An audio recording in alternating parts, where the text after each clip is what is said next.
আলহামদুলিল্লাহি রাব্বিল আলামিন। জুলাই গণঅভ্যুত্থানের বর্ষপূর্তির প্রথম দিনে নানা উদ্যোগ গ্রহণ করে বিভিন্ন রাজনৈতিক দল। গণঅভ্যুত্থানে প্রথম শহীদ আবু সাঈদের কবর জিয়ারত করেন রংপুরের জামায়াত ইসলামীর নেতাকর্মীরা।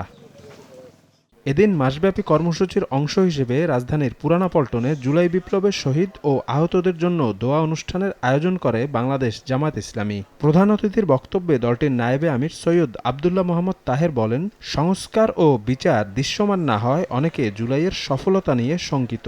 সংস্কারবিহীন নির্বাচন জামায়াত গ্রহণ করবে না জানিয়ে তিনি বলেন, আগামী নির্বাচন জনগণের প্রত্যাশা অনুযায়ী না হলে ফের রাস্তায় নামবে মানুষ।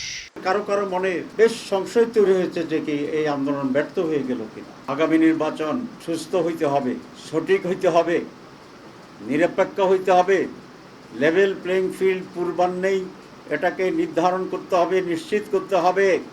আর না হলে বাংলাদেশ এক কঠিন পরিস্থিতির মোকাবেলা করতে হবে। যখন বিচারের কথা বলছি, যখন নির্বাচনের কথা বলছি, যখন সংস্কারের কথা বলছি, তখনও শেখ হাসিনা, ওবায়দুল কাদেরের মতো লোকেরা ভিডিও কলের মাধ্যমে বাংলাদেশের মানুষকে হুমকি দিচ্ছেন। এদিকে জাতীয় প্রেসক্লাবে এবি পার্টি আয়োজিত জুলাই গণঅভ্যুত্থানের ৩৬ দিন উদযাপনের উদ্বোধনী অনুষ্ঠানে দ্রুতই জুলাই সনদ ঘোষণার আহ্বান জানান আমার দেশ সম্পাদক মাহমুদুর রহমান।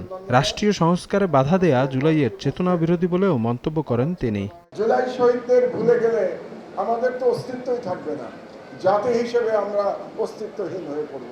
বাংলাদেশকে নতুন করে বদলে দেওয়ার, সংস্কার করে নতুন এক বাংলাদেশের রূপান্তরের পক্ষে আমরা সাধারণ জনতার জোটে আমরা বিশ্বাসী।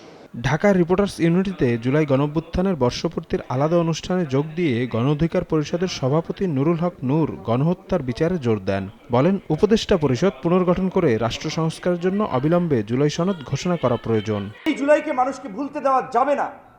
জুলাই বিভাজন নয়, জুলাই আমাদের ঐক্যের প্রতীক। জুলাই বিদ্বেষ সংঘাতের নয়, জুলাই আমাদের সংহতির প্রতীক। গত এক বছরের সরকারের প্রতি আমাদের যে প্রত্যাশা ছিল, সেখানে আমরা বড় রকমের ধাক্কা খেয়েছি।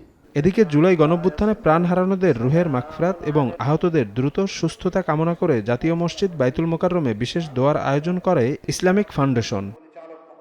শফিক মুন্সি, সময় সংবাদ, ঢাকা।